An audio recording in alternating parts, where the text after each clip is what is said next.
नमस्कार। स्वागत है आपका एसएन ऑडियो क्लासेस में। आशा है आप सब अच्छे होंगे। अपनी श्रृंखला में आगे बढ़ते हुए हम जारी रखेंगे अपनी कहानी। आज निर्मल वर्मा की कहानी का शीर्षक होगा जिंदगी यहाँ और वहाँ। तो आइए शुरू करते हैं। और तब फोन की घंटी बजी और वह समझ गया यह वह है। वहाँ भागता हुआ मेज पर आया। हेलो, उसने कहा। यह मैं हूँ। दूसरी तरफ सन्नाटा रहा। हेलो, जैसे वह उसकी सहमी ठिठुरती आवाज सुन रही हो। हेलो हेलो, उसने थूक निगल कर कहा। कौन है आप? कौन है? उसने फोन के ऊपर देखा। खाली दीवार, जनवरी का महीना, एक खिड़की जिसका पर्दा उठ गया था। मैं 10 तक गिनती गिनूंगा, उसने सोचा। इस बीच कुछ नहीं बोलूंगा। वह फोन बंद कर देगी और खतरा टल जाएगा। हुआ भी यही। दूसरी तरफ सन्नाटा हो गया और वह गिनने लगा। और दूसरे ही क्षण उसका स्वर सुनाई दिया, घबराया सा, नर्वस, फोन के काले सन्नाटे को भेदता हुआ। फेटी, तुम सुन रहे हो? तुम बोलते क्यों नहीं? क्या बुड़बुड़ा रहे हो? मैं सुन भी नहीं सकती। मैं गिनती गिनता रह गया। उसने खिसियानी सी आवाज में कहा। क्या कहा? गिनती? वह धीरे से हंसी, एक छोटी सी हताश हंसी जो फोन के भीतर एक घबराई चिड़िया सी घूम रही थी। सुनो, आज मैं तुम्हारे घर नहीं आ सकूंगी। मैं लाइब्रेरी में रहूंगी, उसने कहा। क्या तुम वहां आ सकोगे? मन में आया। कह दे इरा, आज नहीं। आज मुझे काम है। काम? क्या वो उसकी आवाज को पकड़ लेगी, मरोड़ कर उसका झूठा निचोड़ देगी? घर में अकेले रहना कोई काम है? वह विश्वास नहीं करेगी। वह सोचेगी मैं फिर उसे सता रहा हूँ। कितना विचित्र है, जब तुम उनसे कहो कि तुम अकेले रहना चाहते हो तो यह जानते हैं कि तुम अकेले घर में रहते हो। वे कभी तुम्हारा विश्वास नहीं करते।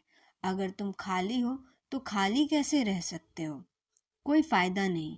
उसने फोन को दोनों हाथों से पकड़ लिया, जैसे यह उसका छोटा सा सिर हो। कंधों पर गिरते बाल, माथे पर काली बिंदी, दो फकफकाती सी आंखें। नहीं नहीं, मुझे कोई काम नहीं। मैं आऊंगा।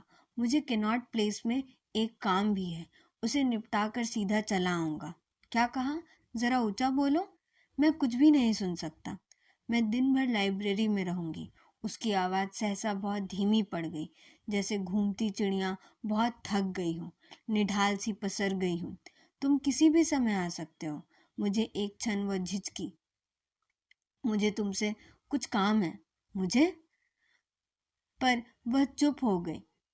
पर देख सकता था वह कि उसके स्वर का पीला रंग, जो फोन के सन्नाटे पर छितर आया था, डूबता हुआ अपनी गूंज की तस्वीर दीवार पर खींचता हुआ।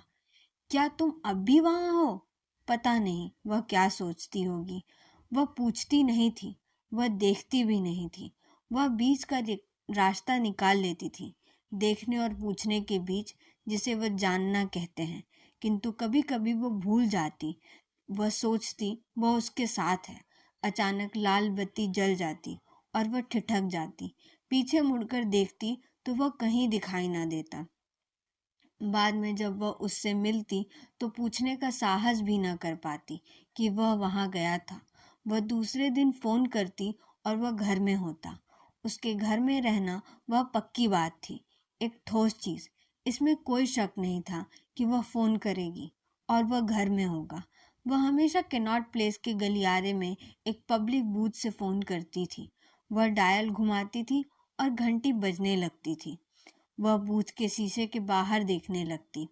अगस्त का भीगा प्रकाश, कैनॉट प्लेस के पेड़, लॉन पर बैठे हुए लोग, वह सीढ़ियां उतर रहा होगा। इतना बड़ा अकेला घर, खाली कमरे, फोन की घंटी, जैसे किसी उजाड़ जर्जरित गिरजे के बीच प्रार्थना कर रही हो, पत्थरों को छूकर वापस लौट आती हो। बारिश के दिन में बूथ के शीशे पर बूंदकियां छिटक जाती। धुंधले सा बादल छतों पर घूमते रहते। दिल्ली की एक टिमटिमाता सा दिया दिखाई देता, धुंध पर तीरता हुआ। हेलो हेलो, यह मैं हूँ। और तुम? मैं यहाँ हूँ, यहाँ अपने कमरे में। यहाँ जून की शामें बुरी नहीं होती, आकाश की राख झरती है और सूरज एक उपेक्षित कोने से सुलगता रहता है। वह लाइब्रेरी के कोने में बैठी रहती और वो अपने छत वाले कमरे में। अब कोई फोन नहीं आएगा।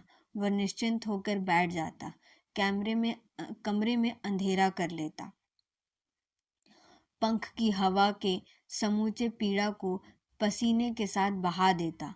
अब कोई नहीं आएगा। वह चली गई। उसने उसे जाते देखा है। वो महीनों को उल्टा गिनने लगता है और जनवरी पर आ रुक जाता है।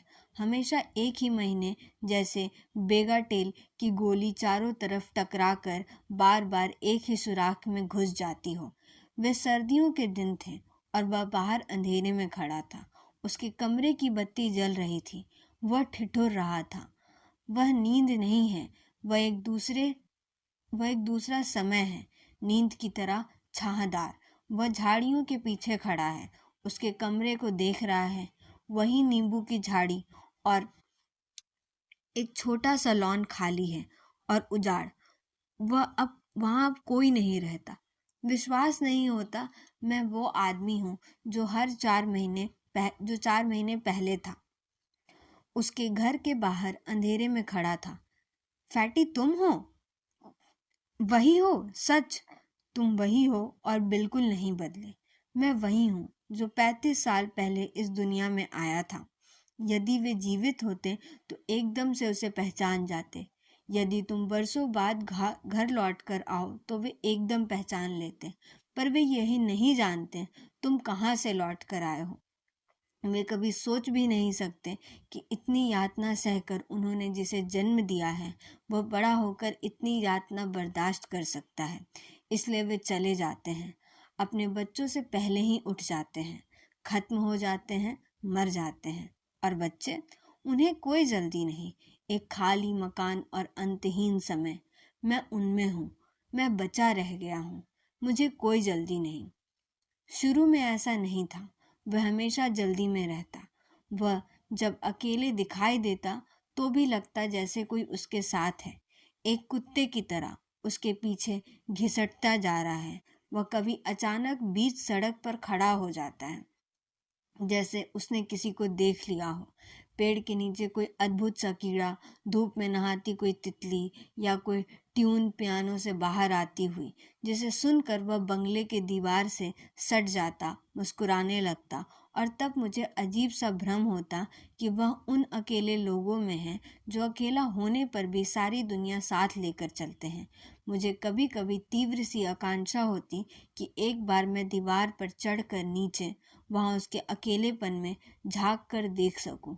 वह किससे बोलता है, कहाँ जाता है, क्यों अचानक मुस्कुराने लगता है। पर मैं लाइब्रेरी में बैठी रहती और उसे दूर से देखा करती। जब कभी मैं लिखते लिखते थक जाती तो डेस्क पर अपना माथा टिका देती, अपनी थीसिस के बारे में भूल जाती और इन दिनों के बारे में सोचने लगती जब मैं शहर में घूमा करती थी। दिल्ली बड़ा शहर था, पर कुछ ऐसी जगहें थी जहाँ एक दो चेहरे बार बार दिखाई दे जाते थे। और घर से बाहर निकलती, जैसे कुछ लोग जुआ खेलने या रेस कोर्स में जाते हैं। क्या उन्हें सही पत्ता हाथ लग जाएगा? कौन सा घोड़ा सबसे आगे भागेगा? मैं अपने से खेलने लगती। क्या वह इस कॉन्सर्ट में आएगा? या इतवार के दिन नेशनल म्यूजियम के हॉल में मुझे कोई भ्रम होता, वह भी कहीं पीछे खड़ा है, 7वीं सदी की किसी मूर्ति को देख रहा है। वह अचानक दिखाई दे जाता और तब मैं जीत जाती। मेरा दिल तेजी से धड़कने लगता, किसी थिएटर से बाहर आते हुए या म्यूजिक कॉन्फ्रेंस में जो सर्दी की रातों में देर तक चलती रहती। मैं टैक्सी की तलाश में एक तरफ खड़ी रहती और वह दूसरी तरफ बस स्टैंड की तरफ जाता हुआ दिखाई दे जाता, जहाँ स्कूटर खड़े रहते। दिल्ली बड़ा अजीब शहर है। कुछ ऐसे स्थल हैं जहाँ वे हमेशा दिखाई दे जाते हैं, एक चलती फिरती दुनिया जिसके सदस्य एक दूसरे को नहीं जानते, फिर भी हमेशा एक दूसरे से मिलते हैं, अंधेरे हॉल में एक साथ ताली बजाते हैं, पर एक दूसरे को जानते नहीं, छूते नहीं, तमाशा खत्म होते ही अपने अपने कोनों में खो जाते हैं। फिर गर्मियाँ आईं और लोग बाहर जाने लगे, नैनीताल, मसूरी, शिमला। उन मौसमी परिंदों की तरह जो सीजन बदलने पर अपने घोंसलों को छोड़कर उड़ जाते हैं। दिल्ली की सड़क पर अब भी भीड़ दिखाई देती है, किंतु वे लोग जिन्हें हम जानते थे अब कहीं दिखाई नहीं देते थे। थिएटर के हॉल बंद हो जाते हैं, म्यूजियम के गलियारे उजाड़ दिखाई देते हैं, जैसे बाहर का समय भी भीतर की उनींद कलाकृतियां की नींद में शामिल हो गया है। एक दिन विचित्र घटना हुई। मैं लाइब्रेरी में बैठी थी, पिछली सीट पर, जहां रोशनदान की रोशनी सीधे डेस्क पर पड़ती थी। एक गौरैया रोशनदान के शीशे पर तिनके जमा कर रही थी और उसकी छाया सीधे मेरे नोट्स पर गिर रही थी। मुझे यह डिटेल अच्छी तरह याद है, क्योंकि अचानक मुझे लगा कि किसी ने आकर गौरैया को बीच में काट दिया हो और उसे अपनी ओट में छिपा लिया हो। मैंने सिर उठाया तो वह दिखाई दिया। यह पहला मौका था जब मैंने उसे पहली बार इतनी पास से देखा था। वह निश्चल खड़ा रहा, जैसे वह गलत रास्ते पर है और वापस मुड़ना चाहता है। क्या मैं आपको डिस्टर्ब कर रहा हूँ? मैंने सिर हिलाया और जल्दी से कागज समेट लिए, जैसे मैं उन्हें उसकी आंखों से बचा रही हूँ। पर उसकी आंखें मुझ पर थी और उनमें एक दूर का दिलासा था। मैं मुस्कुराने लगी। क्या कुछ काम है? मैंने पूछा। उसने एक मुड़ा तुड़ा कागज मेरे नोट्स की कॉपी पर रख दिया। मैं उसे देखते ही पहचान गई कि वह कोई स्टेटमेंट है, कोई पिटिशन, कोई ओपन लेटर जैसी चीज ईश्वर ही जानता है। ऐसी चीज उन दिनों कितनी निकला करती थी। मैं उसे ध्यान से पढ़ने लगा, पर मेरा ध्यान उसकी तरफ लगा था। वह अब भी खड़ा था। मुझे क्या करना होगा? मैंने उसकी ओर देखा। कुछ नहीं, उसने कहा। अगर आप इससे सहमत हैं तो साइन कर दीजिए। इसका कोई फायदा होगा? मैंने वो कुछ चिढ़ाते हुए कहा, ताकि वह बाहर निकल सके, सामने आ सके। होगा क्यों नहीं? उसने कहा। फायदा नहीं, लेकिन हम उनका ध्यान अन्याय की तरफ खींच सके। कोई और कहता तो मैं हंसने लगती, लेकिन वह लाइब्रेरी के आधे अंधेरे में चुप खड़ा था। बाहर जून की तपती घुटती शाम थी। ऐसी घड़ी में न्याय अन्याय की बात मुझे हिमालय की चोटी सी जान पड़ी, ठंडी और सफेद और पवित्र पहुंच के परे। कुछ शब्द अचानक भीड़ से अलग हो जाते हैं, खोए से। लावारिस प्रेम और पाप, ईश्वर, झूठ और न्याय और मौत, ठहरे पानी में अलग अलग साबुत चमकते सुडौल पत्थर की तरह। मैंने जल्दी से कागज उठाया और दूसरे नामों के नीचे अपना नाम लिखने लगी। और तब मुझे एक अद्भुत सा विचार आया, अपना नाम लिखते हुए, कि मैं उससे फिर मिलूंगी किसी और दिन, क्योंकि मेरा नाम ठीक एक दूसरे नाम के नीचे था, जिसे यातना कहते हैं। पर यह दूर की बात थी और उस दिन मैंने उसे नहीं जाना था। उस दिन वे अक्सर मिलते थे। दिल्ली में जून का महीना एक अलौकिक सी चमक लेकर आता था। धूल के मैले पर्दों पर सूरज एक मोमबत्ती सा पिघलता रहता और कोई बादल एक पतंगे से उठकर उसे अपने में ढक लेता। एक क्षण के लिए शहर पर अंधेरा घेराता और एक फटी फटी सफेद लाइब्रेरी के भीतर झांकने लगती। वे बड़े हॉल की बत्तियां जला देते और दरवाजे खोल देते। वह अपनी थकी आंखें ठंडे डेस्क पर मूंद लेता। वह घर की सीढ़ियां उतारने लगता। बीच में बहुत सी सड़कें आती और वह उनसे बचकर कनॉट प्लेस के गलियारे में चला जाता। ठंडे अंधेरे गलियारे में चलने लगता। बाहर धूप में औरतें मूलियां खाती, पानी में तर और तीखी ओर उनके परे गुलमोहर के पेड़ धूप में दहकते रहते। दो गलियारे के बीच सड़क आती और उन्हें पार करते हुए वह उसका हाथ पकड़ लेती। तब तक पकड़े रहती जब तक वे दोबारा अंधेरे कॉरिडोर में नहीं चले जाते। पहली बार उन्होंने एक दूसरे को इसी तरह छुआ था, डर में, रास्ते पर सड़क पार करते हुए। यह ठीक नहीं था। यह एक तरह का अपशकुन था, जो छाया की तरह आखिर तक मंडराता रहता है। बाद में जब हम अकेले सड़क पार करते हैं तो खाली हाथ हवा में डोलता है, पुरानी छुअन की याद में, उस अपाहिज की तरह जिसे मौके बेमौके अपने कटे अंग की याद आ जाती है। यह एक छोटी सी मृत्यु है। लोग बहुत धीरे धीरे मरते हैं। मैं मरूंगा नहीं, फैटी ने सोचा, अभी नहीं। मेरे पिता 70 की उम्र में मरे थे और माँ अभी कुछ वर्ष पहले तक जीवित थी। हमारे परिवार में लोग काफी लंबी उम्र तक दुनिया को भोगते हैं। मरने के बाद भी वे जाते नहीं, वे यहाँ हैं। वे हस्तक्षेप नहीं करते, बोलते नहीं, किंतु जब मैं कोई चीज खो देता हूँ, दुख सहता हूँ, तो वे अचानक अंधेरे कोने से बाहर निकल आते हैं। अपनी झोली से मेरे खाने और दुख को संभाल लेते हैं। वे मेरी जीने में नहीं पर मरने में जरूर साझा करने को तैयार होंगे। जैसे मेरे कोनों में फुसफुसा कर कहते हो, डरो नहीं, तुम बेशक हमें भुला दो, हम तुम्हें नहीं भुला सकते। वह अंधेरे कॉरिडोर से बाहर निकल आया और उसकी आंखें चकाचौंध हो गई। एक क्षण के लिए उसे कुछ दिखाई नहीं दिया। फिर धीरे से किसी ने उसका हाथ पकड़ा और कहा, do you need cheap air ticket to Nepal? Nepal? उसने आंखें खोली और हंसने लगा। वह बहुत महीने पीछे मुड़ गया, और जब वे साथ चल रहे थे वे तुम्हें विदेशी समझते थे। उसने कहा, मुझे देखकर नहीं। उसने कहा, जब तुम मेरे साथ नहीं होती तो ना मुझसे कोई डॉलर मांगता है, ना कोई नेपाल की टिकट बेचता है। मुझे देखकर वह हैरान हो जाती है, शायद बहाना करती या सचमुच हैरान हो जाती। अपने सिर का स्कार्फ उतार कर बालों को समेट लेती। वह काफी ऊंचे कद की लड़की थी।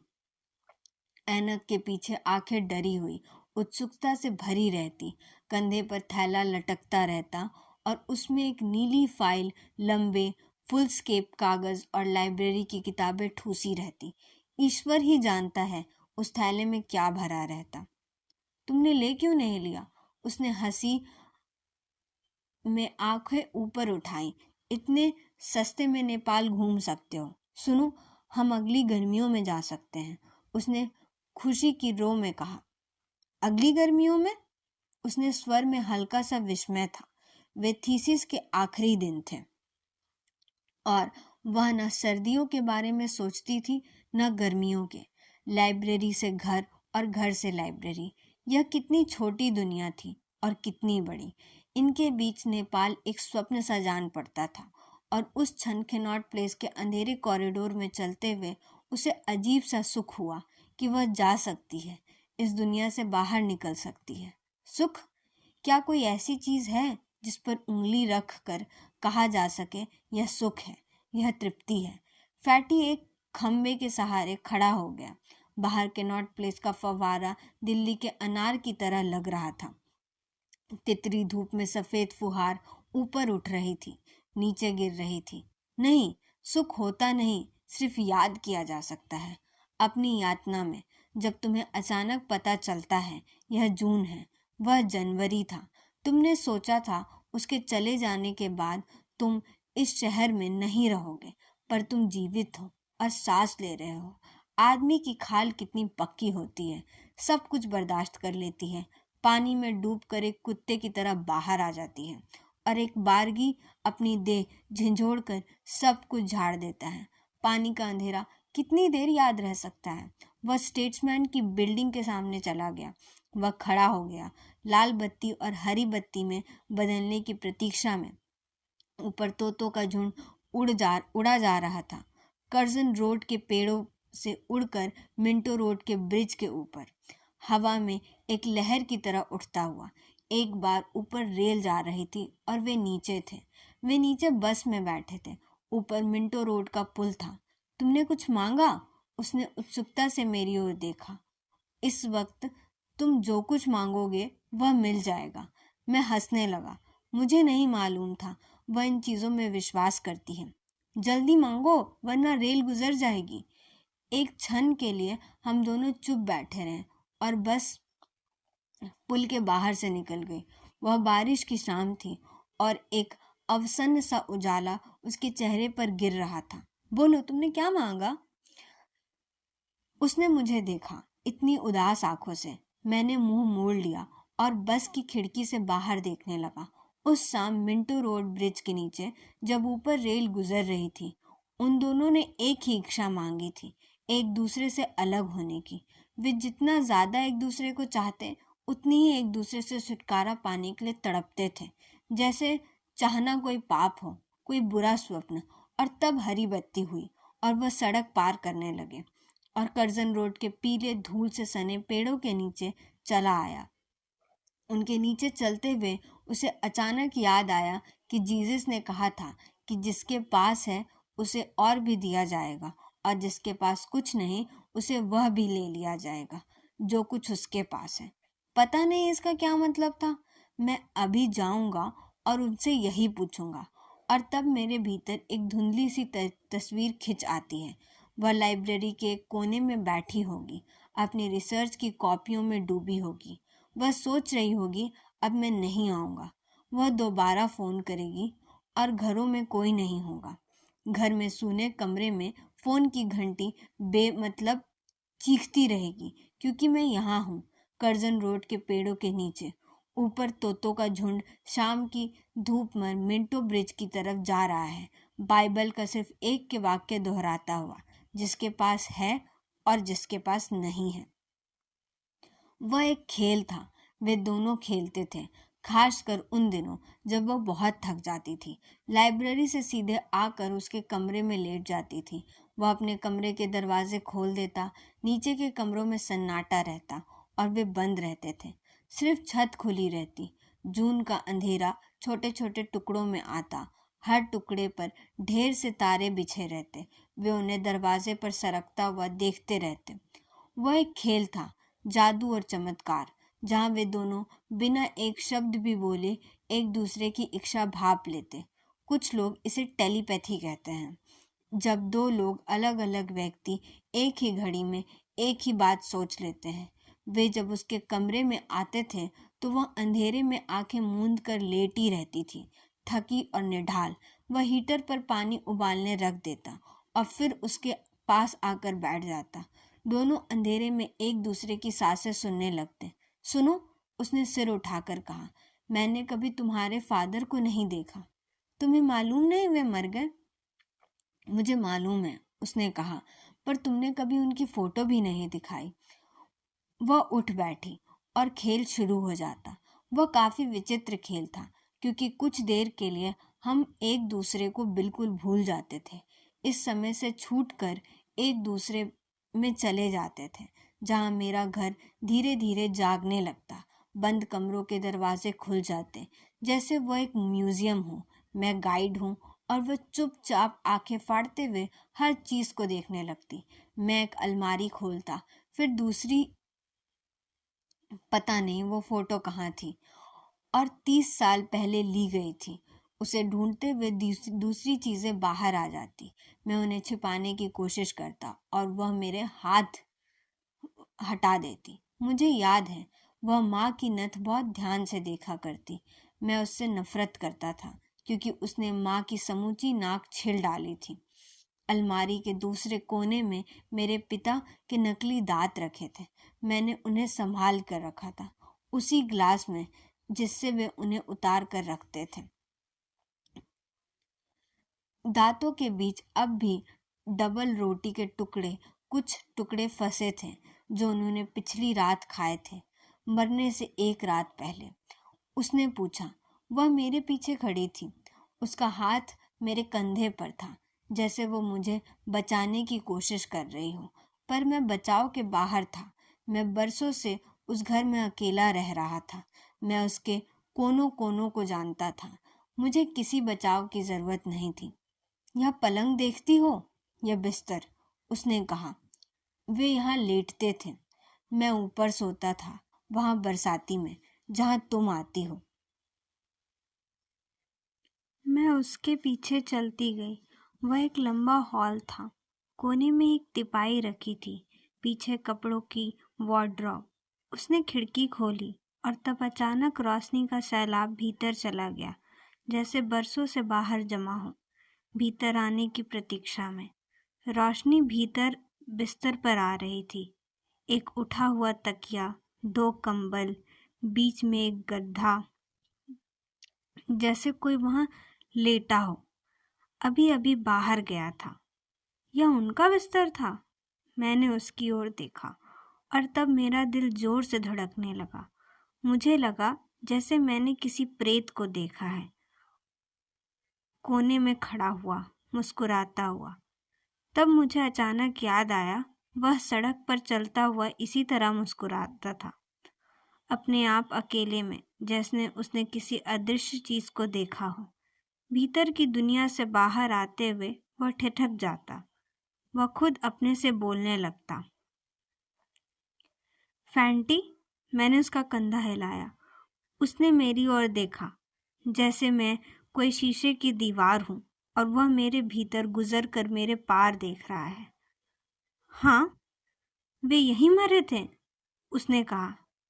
मैंने उनकी तिपाई पर दवा रख देता था, पेशाब की बोतल साफ कर देता था, मैं उनके सिरहाने की खिड़की खोल देता था। तुम जानती हो दिल्ली में अगस्त की रातें कितनी साफ होती हैं। सोने से पहले वे आकाश गंगा देखते थे। उन्हें कभी नींद की गोलियों की जरूरत नहीं महसूस हुई। वे कहते थे, तारों के बीच सफेद लाइन पर चलते हुए मुझे नींद आ जाती है। मेरी तरफ हैरानी से मत देखो, वे सचमुच विचित्र आदमी थे। जब उन्हें पता चला कि मैं लिखता हूँ तो एक दिन उन्होंने मुझे अपना रजिस्टर दिखाया, मरने से 2 दिन पहले। Please turn to page number 97, उन्होंने कहा। वे अपने बच्चों से हमेशा अंग्रेजी में बोलते थे। मैंने रजिस्टर खोला तो 97 पृष्ठ पर सारा पन्ना खाली पड़ा था। सिर्फ ऊपर लिखा था, life here and there, hereafter. मैंने उनकी तरफ देखा तो वे मुस्कुराने लगे। यस, टाइटल है, उन्होंने कहा। जब बैठने लायक होऊंगा तो सब कुछ लिख डालूंगा। मैं बहुत कुछ उन जैसा हूँ। मेरी बड़ी बहन मुझसे कहती थी कि मुझ में और बाबू के बीच में बहुत पतला और महीन सा धागा है, जो उनकी दुनिया को मुझसे अलग कर देता है। जिस दिन मैं वह धागा तोड़ दूंगा, मैं वही हूँगा जहाँ वे हैं, बिल्कुल निर्दोष और पवित्र जगह में। बिट्टी, इधर देखो, यह फोटो है, अब तुम उन्हें देख सकती हो। इधर नहीं, उधर खिड़की के पास आ जाओ, रोशनी में देखो। मेरी उम्र कोई 7 बरस की होगी। तुम हंसोगी, पर सच बात यह है, मैं दिन भर रोता रहा। मैंने सोचा मेरी अंतिम घड़ी आ पहुंची है। मेरा यह अंधविश्वास था कि फोटो खिंचवाते ही मेरे भीतर का फुरना, यह माँ का शब्द था जिसका मतलब शायद आत्मा से रहा हो। जब कभी मैं गुस्से में आकर खाना नहीं खाता तो वे मुझे डराती थी कि जब मैं सो जाऊंगा मेरा फुरना मेरी देह से निकलकर रसोई में चला जाएगा, रात भर भूखा प्यासा मंडराता रहेगा। हाँ, तो मेरा फुरना मुझे छोड़कर फोटो पर चिपक जाएगा, जैसे कोई तितली एल्बम के कागज पर चिपक जाती है, मर जाती है। मुझे डर था कि फोटो में आते ही मैं इस दुनिया से चला जाऊंगा, किंतु आदमी एक ही समय में 2 जगह मौजूद नहीं रह सकता। यही कारण है कि मैं इस तरह आतंकित, बदहवास, गमगीन निगाहों से दुनिया को देख रहा हूँ। मेरी माँ कुर्सी पर बैठी है, बाबू पीछे खड़े हैं। मैं आगे हूँ न पीछे, दोनों से अलग अपने हाथ कुर्सी के हत्थे पर टिकाकर अपनी घातक नियति की तरफ घूर रहा हूँ। मोटे बच्चे यूं भी काफी ट्रैजिक दिखाई देते हैं। उन्हीं दिनों का नाम आज भी चला आता है। तुम्हें याद है जब मैं लाइब्रेरी में पिटिशन लेकर आया था, तब तुमने सोचा था जैसे मैं कोई। वह नहीं सुन रही थी। वह खोई आंखों से इन 3 अद्भुत प्राणियों को देख रही थी जो 30 साल पहले की फोटो में सांस ले रहे थे। उसकी तरफ घूर रहे थे, जैसे पूछ रहे हों, कौन है यह अजनबी लड़की जो उनके घर में चली आई है, खिड़की की रोशनी में उनके अंधेरे को टोह रही है। Life here and life after. कौन सी जिंदगी यहाँ वाली है और वहाँ जहाँ वे हैं। जब मैं बत्ती जलाने के लिए उठने लगा तो उसने मेरा हाथ पकड़कर बिठा दिया। उसे कमरे में धीरे धीरे अंधेरा आना अच्छा लगता था। जून की पीली तलछट जो बिस्तर पर बिखर जाती है और मैं उसके घुटने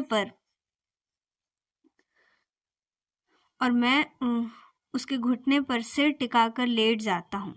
सोचने लगता हूँ, पता नहीं वह बाबू और माँ के बारे में क्या सोच रही होगी। तब जब तुम किसी लड़की को बहुत चाहने लगते हो, तब भीतर की पट्टियां खुल जाती हैं और तुम्हें डर लगा रहता है कि कहीं उसके मुंह से हंसी या हिकारत का शब्द ना निकल पड़े। एक उम्र के बाद तुम उन्हें माँ बाप को एक खुले जख्म की तरह भीतर लेकर चलते हो। अगर वे जीवित हैं तो कोई बात नहीं, वे अपने को स्वयं बचा सकते हैं। अगर वे नहीं हैं तब तो कोई भी हथेली पर उनकी राख फूंक कर मार कर उड़ा सकता है। सुनो, उसने धीरे से कहा, और तब उसका स्वर सुनकर मेरा दिल धड़कने लगा। मैं उसको स्वर को पहचानता था। जब उसे बहुत कड़वी, बहुत घातक बात कहनी होती थी, उसका स्वर अचानक बहुत कोमल हो जाता था। फैंटी, उसने कहा, मुझे नहीं मालूम था तुम इतने बदल जाओगे। कैसे? मैंने कहा, फोटो में तो तुम बिल्कुल निर्दोष दिखाई देते हो। उसने यही शब्द कहा था, निर्दोष, जिसे सुनकर मुझे लगा जैसे मैं गंदगी में डूबा हूँ। 30 साल से जमा होते होते पाप, झूठ और धोखा। मैं हंसने लगा। ईरा, यह फोटो 30 साल पहले की है, जब मैं 7 बरस का था। मुझे मालूम है, उसने कहा। तुम्हें कुछ भी नहीं मालूम। मेरी देह गुस्से और पसीने की से थरथरा रहा था। उसने मेरे सिर अपने घुटनों से हटा दिया, अलग कर दिया, जैसे मुझे कोई छूत की बीमारी हो। इच्छा हुई उठकर कमरे की बत्ती जला दूं, एक बार उसकी आंखों से दोबारा अपने को देखूं। बैंक में जिस खाते में हमने अपना प्रेम जमा किया था, क्या उसमें से कोई एक पाई विश्वास नहीं भुना सकता? लेकिन मैं उठा नहीं। मैं अंधेरे में बैठा रहा। मुझे शक हुआ वह मुझे देख रही है। ऐसा कई बार होता है जब अंधेरे में तुम दूसरे को देख नहीं सकते, लेकिन यह पता चल जाता है कि वह तुम्हें देख रहा है, तौल रहा है, परख रहा है, और तुम कुछ भी नहीं कर सकते। कोई दलील, कोई पैरवी, कोई बचाव तुम्हें नहीं बचा सकता। वह शायद समझ गई। उसने अंधेरे में हाथ उठाया और मेरा चेहरा टटोलने लगी। मैंने उसे बीच में ही पकड़ लिया। सुनो, उसने कहा, क्या तुम मुझे सचमुच चाहते हो? क्या मैं तुम पर भरोसा कर सकती हूँ? वह इतना हताश, कतार, इतना संपूर्ण प्रश्न था कि मैंने जल्दी से उसका हाथ अपने चेहरे से हटा दिया, जैसे अचानक किसी ने मुझे रास्ते में पकड़कर दिन दहाड़े पूछा हो, फेंटी, क्या तुम ईश्वर में विश्वास करते हो? एक पागल सा विचार आता है।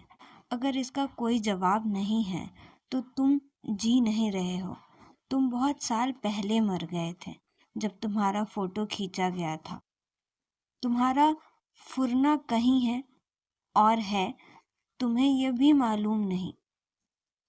तुमने उस रास्ते में कहाँ गिरा दिया। मैंने अंधेरे में उसे पकड़ लिया, अपने पास घसीट लिया, और हम दोनों बहुत देर उन डरे हुए बच्चों की तरह बैठे रहे जो रास्ता भूलकर फुटपाथ पर बैठ जाते हैं, प्रतीक्षा करते हैं कि शायद कोई हाथ पकड़कर घर पहुंचा आए। घर कहीं नहीं था, दुख था, बांझ दुख, जिसका कोई फल नहीं, जो एक दूसरे में टकराकर खत्म हो जाता है, और हम उसे नहीं देखते जब तक आधा रिश्ता पानी में नहीं डूब जाता। तब हम घबरा जाते हैं, आतंकित से होकर पानी को उलीचते हैं, पर फायदा कुछ भी नहीं है। जितना दुख हम बाहर निकालते हैं, उससे कहीं ज़्यादा सुराख से भी भीतर चला आता है। फिर हम बार बार वहीं लौट आते हैं। मेरा एक कमरा, पिता का एक बिस्तर, माँ की खाली कुर्सी, और जून का महीना। वह लाइब्रेरी में बैठी रहती और फेंटी स्टेटमेंट तैयार करता, न्याय और झूठ के बारे में, कोई भी चीज़ जो किसी तरह सुराख को बंद कर सके, बहते पानी को रोक सके। फिर जुलाई का महीना आया और पता चला सुख क्या होता है। कभी दिल्ली का आकाश देखा है? मेरा मतलब है जुलाई में, टेलीफोन बूथ के शीशे के बाहर, जब बादलों के पीछे एक हल्का और पीली रोशनी का धब्बा दिखाई देता है। नहीं, दिखाई नहीं देता, सिर्फ आभास होता है, कोई चीज़ चमक रही है। वह सूरज है, सूरज का एक संक्षिप्त धुला हुआ प्रेत। हमारा सुख बिल्कुल वैसा था, एक डबडबाई रोशनी का भ्रम, माया और सच के बीच एक भागती हुई छां। वह मेरे घर के ऊपर ठहर जाती और हम अपनी चटाई और चादर बाहर ले आते। थोड़ी सी बारिश की बूंद छत की धूल को समेट लेती और एक सौंधा दुधैल सा धुआं हवा में उड़ने लगता। हम छत पर अकेले लेटे रहते। मुझे कोई खतरा नहीं था कि कोई हमारे सुख में दखल दे सकेगा, क्योंकि वे बरसों पहले मर गए थे और सब कमरे और अलमारियां और मकान की छत मेरे हवाले कर गए थे। भूख की चिंता नहीं थी। वह अपना टिफिन दान मेरे हीटर पर रख देती, अंडे की भुजिया, आलू, टोस्ट और जब कभी उसकी माँ बहुत खुश होती तो पीले नमकीन चावल जिनमें मटर पड़े रहते। मेरे पास सूखे चीज़ें रहती थी, डबल रोटी, चीज़ और मछली के डिब्बे। कभी कभी मैं उसे हैरान कर देता जब मैं उसे ज़बरदस्ती बाहर छत पर बिठा देता, आंखों पर रुमाल बांध देता ताकि वह भीतर ना देख सके, और चीज़ का ऑमलेट बनाकर उसके सामने रख देता। वह खाने लगती, हैरान होकर मेरी ओर देखती और मैं उसकी पट्टी उतार देता ताकि वह मुझे अच्छी तरह देख सके। किसने सिखलाया तुमको? उसने पूछा, जैसे ऑमलेट बनाना दुनिया का 8वां विस्मय हो। किसी ने नहीं, मैंने कहा। जब मैं बाहर था तो सब कुछ खुद बनाता था। तुम खुद बनाते थे? हाँ, क्यों? मुझे नहीं मालूम था इतनी मामूली सी बात उसे छू डालेगी। मैंने कुछ भी नहीं बना सकती, उसने कहा और अपना सिर मेरे कंधे के नीचे टिका दिया। उसका सिर मेरे गले के नीचे था और मैं उसकी सिर्फ प्रोफाइल देख सकता था। आधा माथा, पलकों के बाल और खुले हुए होठ, जैसे बच्चे कुछ सोचते हुए मुंह खोल देते हैं। तुम सोचते हो अगर मैं बाहर जाऊं तो अपने पर रह सकती हूँ? बाहर कहाँ? कहीं भी, विदेश नहीं, लेकिन अपने घर के बाहर। क्या करोगी? मैंने धीरे से उसका सिर उठाया, उसकी आंखों को देखा तो मेरे चेहरे पर टिकी थी। क्या अपना घर छोड़ दोगी? सहसा उसकी देह सिकुड़ गई। यह भयानक क्षण होता है जब वह अपने में सिकुड़ जाती है, और मुझे कभी भी पता नहीं चलता था कि वह क्या सोच रही है। जैसे उसकी देह मुझसे सटी हो, पर वह स्वयं मुझे छोड़कर चली गई हो। उन जानवरों की तरह जो खतरे की आहट पाते ही अपना रंग बदल लेते हैं। पेड़ या घास या पत्तों के बीच वे भी पेड़ और घास और पत्ते बन जाते हैं, होते हुए भी कहीं दिखाई नहीं देते। ईरा, मैं उसे हिलाने लगता और वह लौट आती, हैरानी से चारों तरफ देखती, मानो तय नहीं कर पा रही हो कि वो कहाँ है, अपने घर में या फिर मेरे कमरे की छत पर। वह कमरे के भीतर जाती पर बत्ती नहीं जलाती। कमरे में एक महीन रेत सा उजाला रेंगता रहता, जुलाई की रोशनी जो चारों तरफ से टिपकती हुई भीतर तक चली आती। मैं बाहर से उसे देखता, एक स्वप्निल सी सिलहट, उसका सिर दिखाई देता, मुंह में दबे क्लिप, कुर्सी पर किताबों के बीच उसकी जीन्स, कुर्ता, कंधे का थैला, थैले में नीली फाइल जिसके कागज के ऊपर निकले रहते। अब लगता है वह जो जुलाई की एक शाम देखा था वो गलत है, धोखा है, क्योंकि जब हम पीछे मुड़कर देखते हैं तो सब सामने एक स्मृति पर टंग जाती हैं और हमें भ्रम होता है कि वह जुलाई की एक शाम हुई थी जब उसमें अगस्त और सितंबर और अक्टूबर की सब घड़ियां शामिल हैं, एक प्राचीन फॉसिल की तरह जो ऊपर से सिर्फ एक पत्थर सा दिखाई देता है, किंतु जिसमें बीती हुई सदियों की तमाम हड्डियां परत दर परत जमा होती जाती हैं। यह बत्ती जला देती और दरवाजे के बाहर झांकने लगती। फैंटी। मैं चुप रहता और छत के अंधेरे कोने में खड़ा रहता।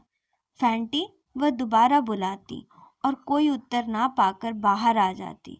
इधर उधर देखती और फिर पानी की टंकी के सामने आ खड़ी होती, नल की टोटी खोल देती और अपने कुर्ते की बाहों को मोड़कर मुंह धोने लगती। मैं देखता कैसे पानी उसके चेहरे पर बहता हुआ उसकी नाक की टप कर की बूंद से की चमक में थिर हो जाता, जैसे वह कोई अटका हुआ आंसू हो जो उसके पास आता है और वो चौंक कर पीछे देखती। मेरे तपते होठ उसके गीले चेहरे की ठंडक को सोखने लगते। दुख में कोई डर नहीं होता, किंतु जिसे हम सुख कहते हैं वह हमेशा डरों से घिरा आता है। वह जाने की घड़ी होती है, और हालांकि हम दोनों एक शहर में रहते थे, जाने से पहले लगता जैसे हमें कोई चीथड़ों से फाड़ रहा है, तार तार कर रहा है। मैं ताला चाबी ढूंढने लगता और वह खाली टिफिन अपने झोले में डाल देती, जहाँ उसकी थीसिस के नोट्स उधेड़ रहते। फैंटी, उसने कहा, तुम बैठे रहो, मैं चली जाऊंगी, अभी कुछ भी देर नहीं हुई। देर? तुम जानती हो क्या वजह है? मैं एक हाथ में उसका थैला उठाता और दूसरे हाथ से टॉर्च जलाकर जीना उतरने लगता। दीवान पर उसकी दूसरी दुबली छिन सी छाया मेरा पीछा करती, बीच की मंजिल पर ठिठक जाती। सारा घर खाली, वह एक एक कमरे को जानती थी। मैंने उसे एक गाइड की तरह सब कुछ दिखाया था।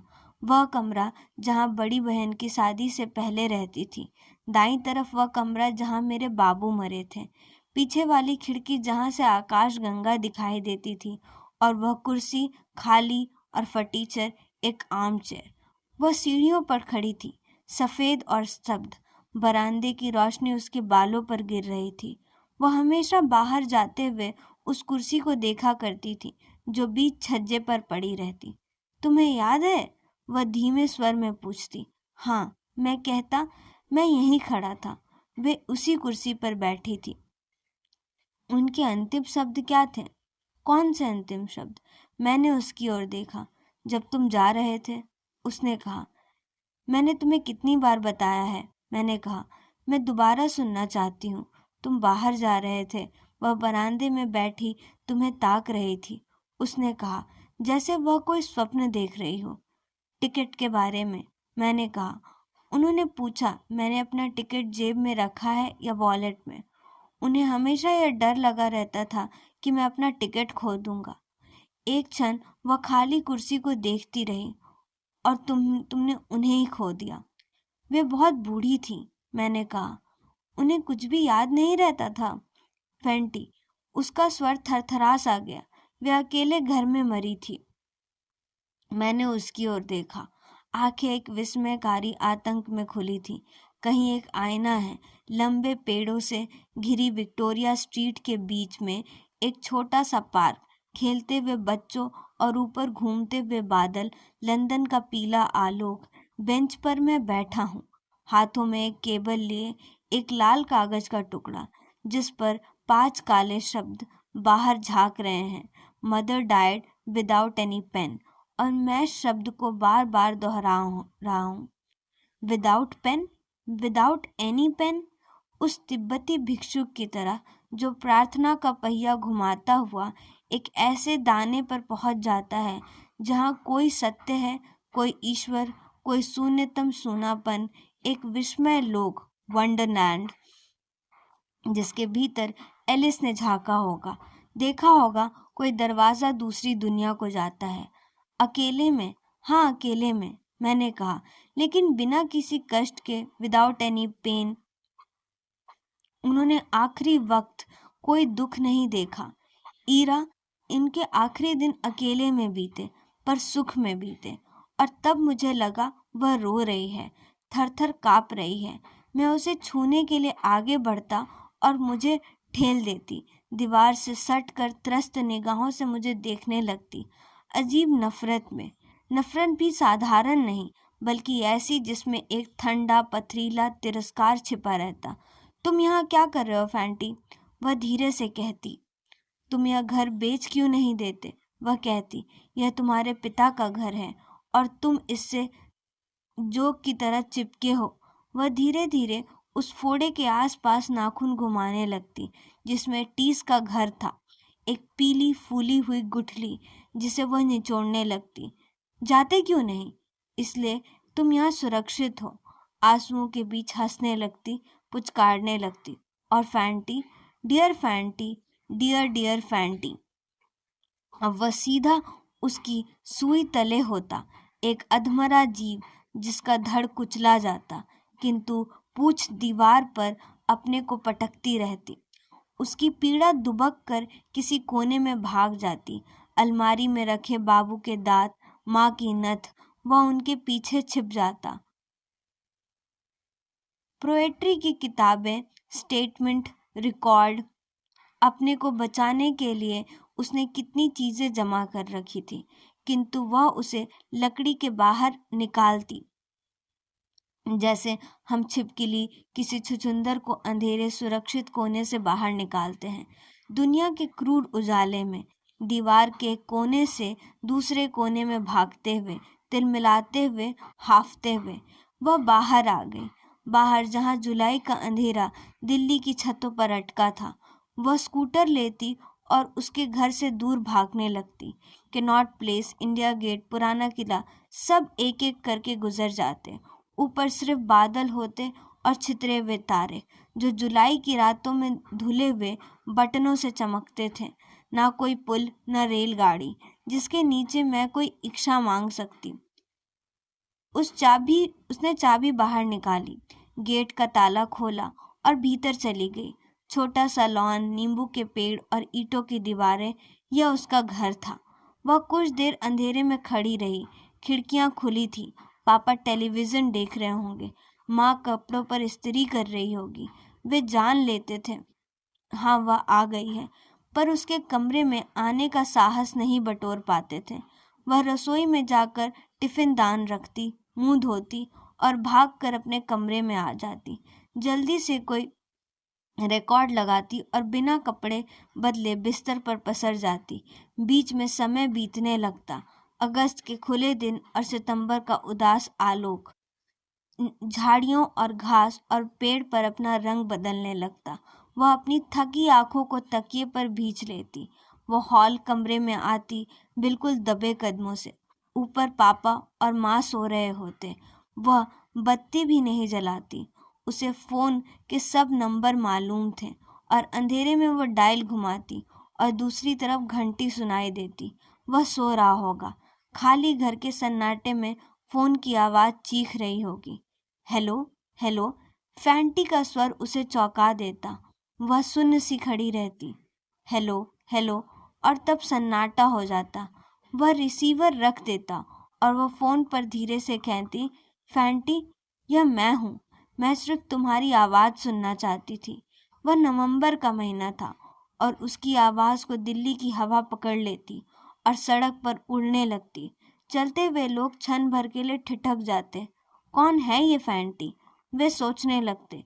किंतु शहर के हवा में इतने नाम, इतनी सांसें, इतने आंसू तिड़ते रहते कि यह अनुमान लगाना असंभव हो जाता कि किसका नाम किसने पुकारा है। और वे सिर हिलाकर आगे बढ़ जाते, भूल जाते, भीड़ में खो जाते। लेकिन वह कभी नहीं भूल पाती, यह मेरा भेद है। वह सोचती, मेरा सबसे बड़ा भेद, रहस्य, फैंटी, मुझे देखो और तब तुम्हें पता चलेगा कि तुम सबसे पाखंडी, झूठी, हिपोक्रेट, दुनिया की सबसे बड़ी हिपोक्रेट लड़की को देख रहे हो। तुम हंस रहे हो, लेकिन ठहरो, मैं तुम्हें कुछ दिखाना चाहती हूँ। यह मेरी पोटली है। हंसो नहीं, खोल खोल कर देखो। नहीं, ये थीसिस के नोट्स हैं। नहीं, इन्हें अलग रहने दो। ये पोइट्री की पतली पेंगुइन किताबें नहीं। पेशाओं, अन्ना, आत्मकतोवा, नेरुदा, नहीं, ये नहीं। ये कागज, ये नोट्स, ये सोनेट्स नहीं। फिर क्या है? सुनो, तुम्हारे घर से जब मैं अपने घर लौटती हूँ तो बहुत देर तक मैं नीचे लॉन में खड़ी रहती हूँ। अंधेरे में ऊपर देखती हूँ। पीली ईंटों की दीवारें, हरी खिड़कियाँ, खिड़कियों पर झूलती लताएं, पूरा एक बंगला, एक मकान, जानते हो। वे इसे मेरे लिए छोड़ जाएंगे। मैं खुली आंखों से इन खिड़कियों, हवा के फरफराते पर्दों को देखती हूँ। वे अब डाइनिंग रूम में बैठे होंगे। वे तब तक खाली प्लेटों के आगे बैठे रहते हैं जब तक मैं नहीं आ जाती, अपनी इकलौती बेटी की प्रतीक्षा में, आधे जागते हुए, आधे सोते हुए। फैंटी, जैसे तुम अपने माँ बाप के बारे में सोचते हो, वे मेरे बारे में सोचते हैं। एक दिन जब वे नहीं रहेंगे, मैं उनकी वसीयत से बाहर आऊंगी, एक सांप की तरह, जो समूची जायदाद, घर, कोठी, गहने, जेवर पे फन फैलाता है और उन्हें अपने भीतर डस लेता है। एक कीड़ा जो जिंदगी भर उनके खून से चिपका रहता है और उनके मरने पर कोने में जाकर उनकी हड्डियों को कुतरता है, जब तक वे बिल्कुल साफ नहीं हो जाती, जिन पर खून और मांस का निशान भी दिखाई नहीं देता। इन पर बैठकर एक दिन मैं उन लोगों से मिल जाऊंगी जो हर जगह हैं। तुम्हें उन्हें देखा नहीं? नैनीताल और मसूरी की सड़कों पर घोड़े पर दौड़ते हुए, दोपहर के समय अपनी ऊबी आंखों से समय कुतराते हुए। वे अलग अलग वेशों में आते हैं दिल्ली की सड़कों पर, गरीबों की चर्चा करते हुए। वे वल्गर नहीं हैं, वे बोल रहे हैं, लिख रहे हैं, पेंट कर रहे हैं। मैं उनमें हूँ, मैं अलग अलग नहीं हूँ।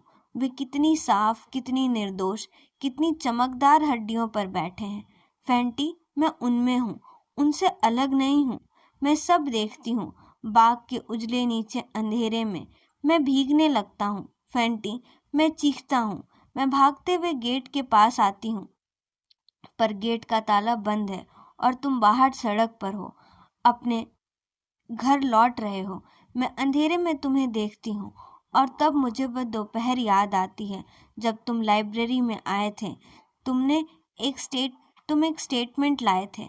मैं तुम्हें अक्सर दिल्ली की सड़कों पर देखा करती थी, पेड़ों के नीचे, घास के स्क्वायर में, उस कॉन्सर्ट में जिसमें यहूदी मेनुहिन पहली बार हिंदुस्तान आए थे। मैं तुम्हें देखा करती थी और सोचती थी, नहीं सोचती कुछ नहीं थी, हैरान सी होती थी, कैसे कुछ लोग दूसरों की मुक्ति के लिए घूमते हैं। वे असाधारण लोग होते होंगे, Paramhans, Mother Teresa, Martin Luther King. वे अपने हाथ कंधे पर रखते होंगे और सब कुछ बदल जाता होगा। मैंने तुम्हें उस लाइब्रेरी में देखा। मैंने सोचा मैं तुम्हारे कागज पर नाम लिखूंगी और हमेशा के लिए छुटकारा पा जाऊंगी। फिर मैंने तुम्हें देखा और सहसा ख्याल आया, मैं तुमसे ज्यादा भाग्यवान हूँ। मैं अपना घर कभी भी छोड़ सकती हूँ, दिल्ली के बाहर जा सकती हूँ। दूसरी तरफ देखो, जो तुम मुझसे कहीं ज्यादा भाग्यवान हो। तुम्हारे अपना विजन है, जरा सा स्विच दबाओ और वे चमकने लगता है। रोशनी के दायरे जिन्हें तुम किसी भी समय बाहर निकाल सकते हो, करीने से सजाते हो पूरा एक म्यूजियम जो कर्जन रोड से लंदन की विक्टोरिया स्ट्रीट तक फैला है। नहीं, तुम सचमुच मुझसे कहीं ज्यादा भाग्यवान हो। तुम एक दिन अपने घर के कोने में उन दिनों की पोटली भी रख लोगे जो मैंने तुम्हें साथ बिताए थे। वह ये पोटले अपनी साथ लाई है। जाने से पहले वह उसे सुपुर्द कर देना चाहती है। इसमें मार्च के पत्ते जमा हैं और जुलाई की रातें, गुलमोहर की फूल जो मई के शुरू में कैनॉट प्लेस में दहकते थे, और किताबों की दुकान और टेलीफोन बूथ, मिंट रोड का ब्रिज जिसके नीचे उन्होंने एक दोपहर एक दूसरे से मुक्ति पाने की प्रार्थना की थी। क्या कोई ऐसी पीड़ा है जो इस शहर के कोने से उखड़कर बाहर नहीं आती? वह लाइब्रेरी से बाहर आई और दरवाजे पर फैटी दिखाई दिया। वह जल्दी से उसके पास आया और उसका मन बैठने लगा। तुम कब आए? उसने कहा। तुम लिख रही थी, मैं दोपहर से तुम्हें देख रहा था। मैं तुम्हें लिख रही थी, और उसने कहा, और वहीं धीरे से हंसने लगा। मुझे लिख रही थी? दिखाओ। अभी नहीं। उसने अपना सिर उसकी छाती में दुबका लिया।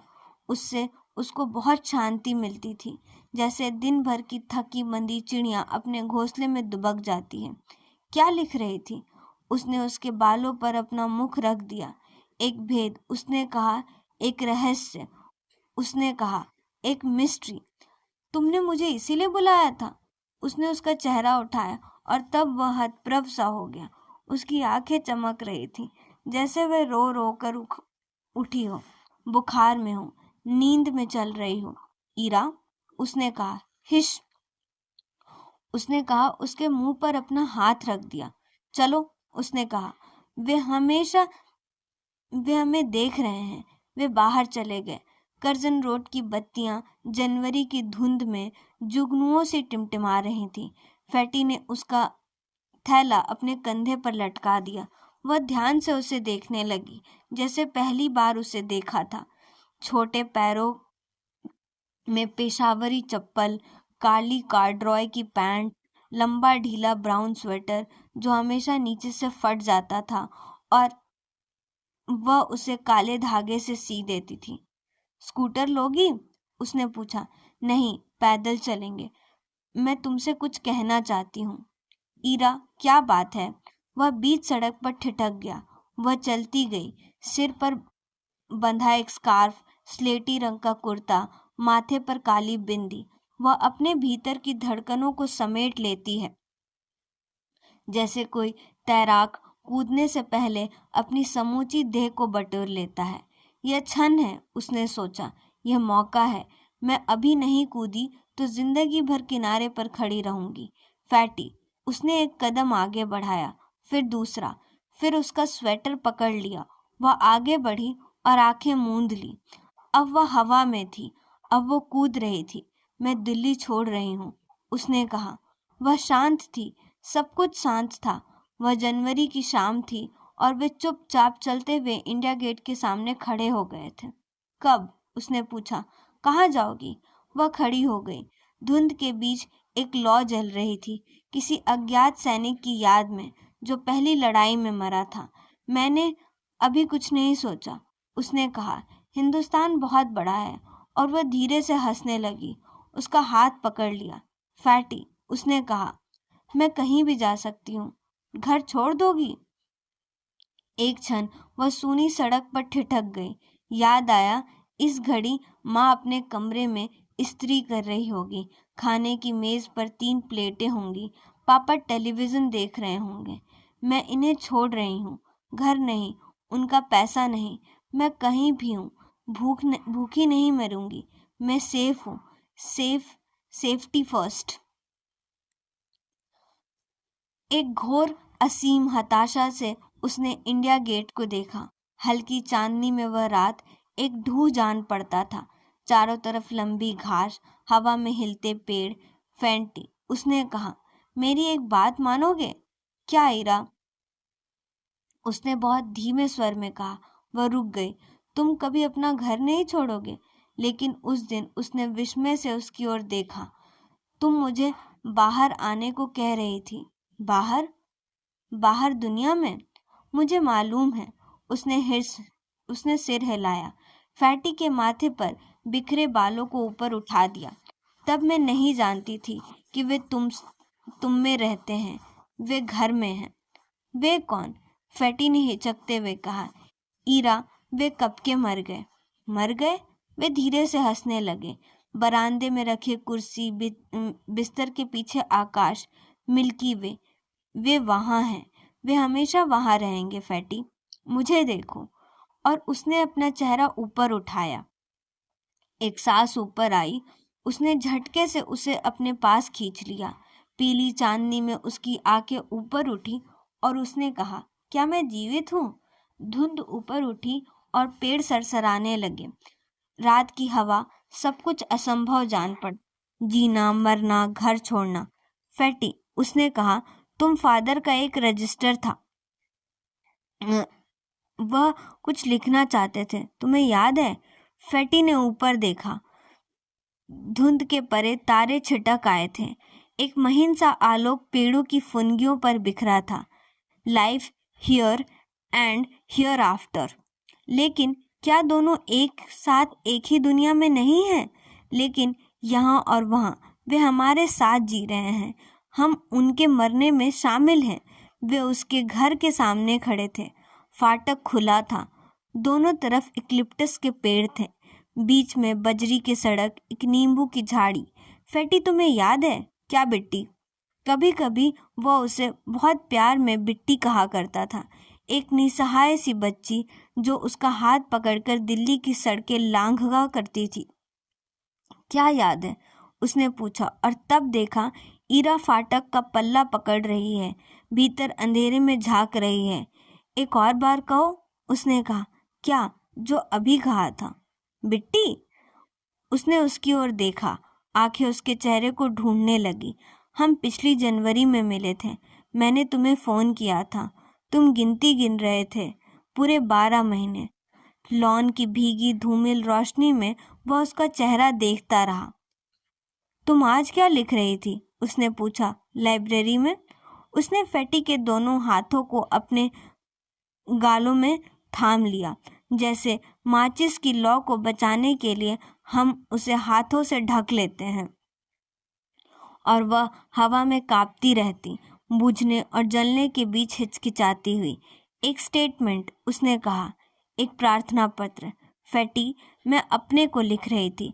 फिर मुझे अचानक पता चला कि जब कोई पाप का कन्फेशन करता है तो अपने लिए नहीं, ईश्वर के लिए भी होता है। और मुझे लगा तुम भी उसमें हो। जैसे 1 बरस पहले जिस स्टेटमेंट पर मैंने अपना नाम लिखा था, जानते हो? मेरे नाम के ऊपर किसका नाम था? किसका बिट्टी? यातना का। उसने धीरे से कहा। जब तुम बाहर जाने लगे तो मैंने सोचा मैं तुमसे फिर मिलूंगी। अंधेरे में चिड़ियों की खनखनाहट हुई और वे दोनों अलग हो गए। लालटेन की रोशनी में चौकीदार का चेहरा दिखाई दिया।